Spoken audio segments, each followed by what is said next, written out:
He brought them in, and I was like, oh, wow. And I feel very holy drinking it. So 120 I was minutes. so drunk I woke up a Catholic priest. Yeah, well, I always wondered because like a 60-minute seems really exact to pass out versus 156 minutes seems more variable. I would think 60 minutes seems just like you picked an hour. That's right. like weird, you know? Yeah, like 156 minutes. That's how long we actually boiled the beer. No, do you want the truth of it? The truth of it is it was a collab with an Ellensburg, Washington brewery called Whipsaw Brewing. We're very big fans of them, and we met them at a brew fest, and we said, let's do something together. And we did this grapefruit apricot hazy IPA thing, and it was delicious. And it takes 156 minutes to drive from here to their brewery. Oh, nice. So that was it. You are a really slow driver. Wow. If we had it, we would have called it the 142 minutes. It would be a lot faster if we were driving a cool ship, though. Cool ship gets you. This is a question from Theo. He asks, what were the challenges of opening a new brewery? If you can just name one or two or eight. It's really exciting, and then you run out of money, and then your wife stops having sex with you, and you're like, I have to fix something. And... well, like it worked out. It started again. I think Dave is using this question as an opportunity for therapy. It is therapy. That's why I volunteer to do this. I think when you ask a brewer, tell us about opening the brewery, that is immediately like, oh, gosh. Hello, my name is Dave, and I'm a brewer. Yeah.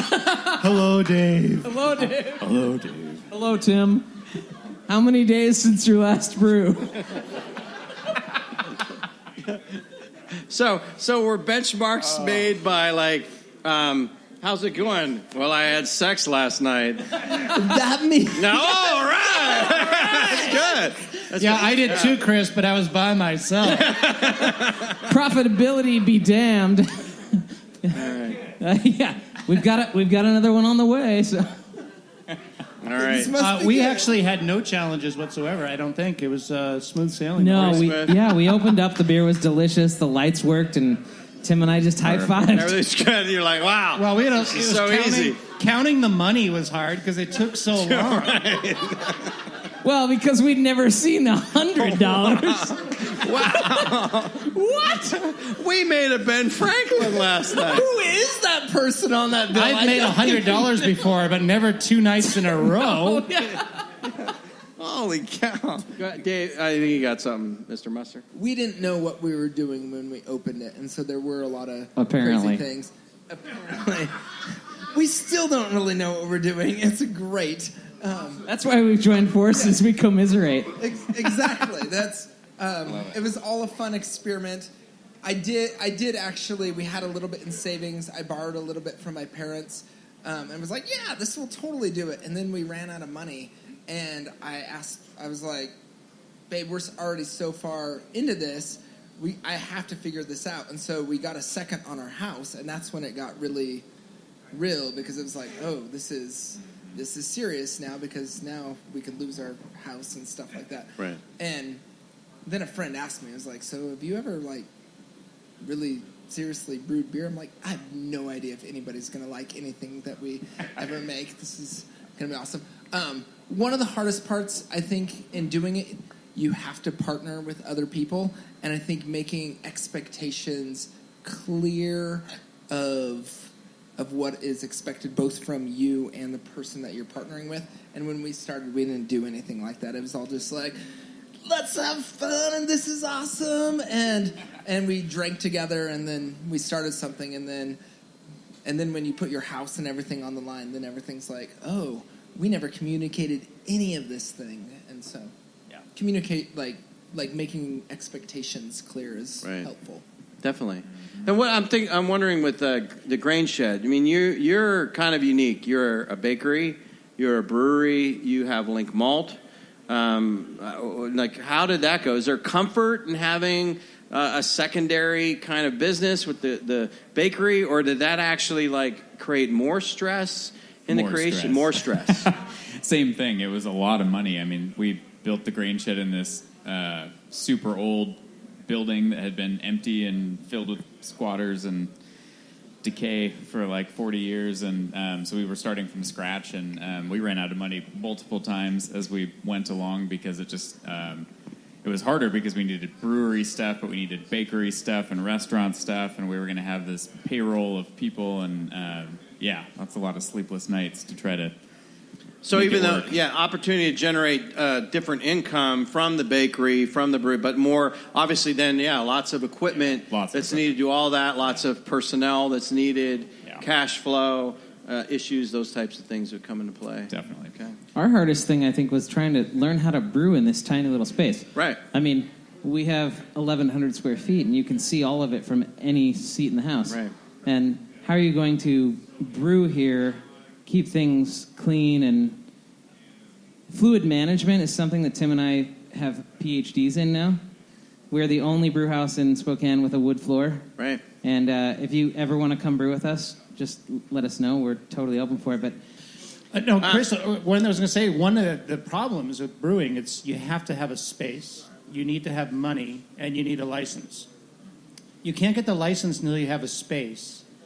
You can't get the space until you have the money, but people don't want to give you money until you have a license. So it's or 2 years of experience. Yeah, and all that sort of thing. Yeah. So there is it is a lot of figuring out the order of things, and And if you want to make that's $1 hard one. million brewing, you have to start with 10 million. That's what I think. Yeah. And So you're I would still say- behind on it. Yeah. Oh, yeah. And you'll still be behind. And so you really have to love what you're doing. Here's a question for you, and maybe try to answer this as honestly as you can. Who is your favorite brewer in Spokane? Tim Hilton. Okay. All right. Yeah, I got to say Tim Hilton as well. That guy is really cool. Okay, there's two for Tim. It is a really hard question because there are some amazing brewers in Spokane. Matt Hansen, I've known since he was 13 years old, and he watched me shit my pants, and we go way back, and so I love him. I love the That beer was last he week, makes. though. Come on, don't need to Is that when you were a minister for him? Is that it may have been at youth camp. It was Right. It was back in the day. Steve at For the Love of God, we've been doing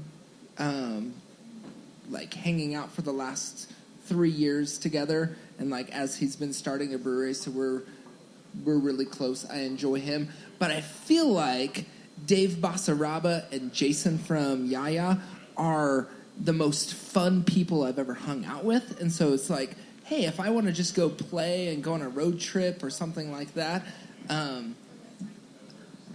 feel like I have never been a part of the cool kids, and I faked my way into it, and now I'm a part of the cool kids. There you go. I like the brewing community. You three or four, three breweries, four brewers have a unique relationship because of, there's in economics, there's this idea of clustering, and the reason that businesses become stronger, it's kind of like why in Portland we have Nike, but we also have Adidas, and we also have Under Armour, and we have a number of other athletic apparel. The idea of clustering, be able to share infrastructure. One of the things that happens, I think, in Spokane is this connection of breweries to understand that we're stronger together than we are separate. If there was 2 breweries in Spokane, the scene wouldn't be as good, and each brewery would be suffering more than if there are now 40, right? Absolutely. I think it goes back to the agriculture model of, if we all depend on each other, we can make, these farms all survive, and a rising tide lifts all ships. There you go. Here's a question for you. How many of you on the panel started brewing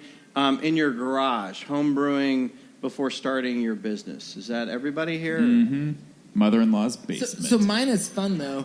Mine was... Mother-in-law's There was a basement. neighbor who had an apricot tree, and so I went over there because I wasn't planning on brewing. I just wanted some apricots to make an apricot cobbler.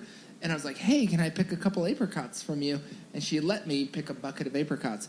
And then 3 days later, she came over to my house and was like, hey, I don't want to clean up all these apricots off the ground. Can you just pick them all? And I was like, yes. And I filled 25, 30, I don't know how many 5-gallon buckets of apricots. And we made a bunch of fruit leather. We made a bunch of pies. We froze a bunch. We canned a bunch. I think I still have a few cans of apricots from whatever 10 years ago. They're barrel aged now, so they're really expensive. I'll sell them for a lot. But then I was like, what am I going to do with this? And I Googled how to make an apricot cider, but it was an apricot wine. Had no idea what I was doing. Neighbors of mine all got drunk in my garage and were like, this is amazing. I'm like, that was a lot of fun. I think I'm going to learn how to brew. Right. Is an apricot like an apricot, but a little different? It's more You American. said What the fuck is an apricot? Here's a question for you. What's your favorite yeast? I personally like Irish ale yeast Yes. because they leave all the cool sugars and malt, a lot of it, behind. It doesn't consume everything, and it makes the beer malty and thick and delicious. Nice. Very good. So Yeah, I think a lot of microbreweries, as they scale up, are getting so attracted to efficient yeasts that we're losing the good tasting flavors that existed because, like, Irish ale yeast is not as efficient. It doesn't do the work of a brute, but the beer tastes better. Right. I mean, Yeah. Everyone's like, this beer is, attenuates 80+% of the sugars. And I'm like, that sucks because then the Boring. sugars are gone, right? Right. yeah, some of the and that's flavor was part of still it. in that sugar. Right. But then again, if you're using blended, 2-row and 6-row from two giant, silos from malting companies where they're just blending it for the diastatic power, they're not worried about flavor, then that's what you get. Yeah, I guess you have to use efficient yeast because you're not worried about it. Right. Yeah. We use a British ale yeast for all our stuff. We just like the kind of British pub type feel. It's got some esters to it. It's malty. So it. we use a ton of Inefficient. English ale yeast. That wraps up this part of the show. Now on to our final segment. It's a bit we call closing time. Now to end our show, we'll have closing statements made by our panel of brewers. Panel, what stimulating thought or departing words of wisdom would you like to close the show with tonight? I have a quote. There you go. This is from fantastic musician Frank Zappa. He said, "You can't be a real country unless you have a beer and an airline. It helps if you have some kind of football team or some nuclear weapons. But at the very least, you need a beer." My brewing background came from studying abroad in Salzburg and falling in love with what they describe as Gemütlichkeit. And so my words of wisdom are, let's continue to build Gemütlichkeit in Spokane, and I don't know, I just love the idea that we all commune together, hang out together, brewers, drinkers, everyone, and support your local brewery. So There you go. I think meeting all the farmers and fellow brewers, it's definitely turned into something more important than I ever thought it would be when we were just brewing beer at home, So it's a lot of fun. And if any of that happens, we'll ask you about it on We Don't Tell Me. Thank you. Thanks to our panel of brewers, Dave Musser from Bellwether Brewing, Joe Williamson from the Grain Shed, and Tim Hilton and Dave Basaraba from Mountain Lakes Brewing Company. Thanks to our sound tech, Bjorn Johnson. Thanks to our wonderful server, Kim. And special thanks to Not My Beer Guest, Mike Shannon with Ales for ALS. And thanks to all of you for being here. I am Chris Cindric, and we'll be back with you at Mountain Lakes Brewing Company next month for another Weed, Don't Tell Me.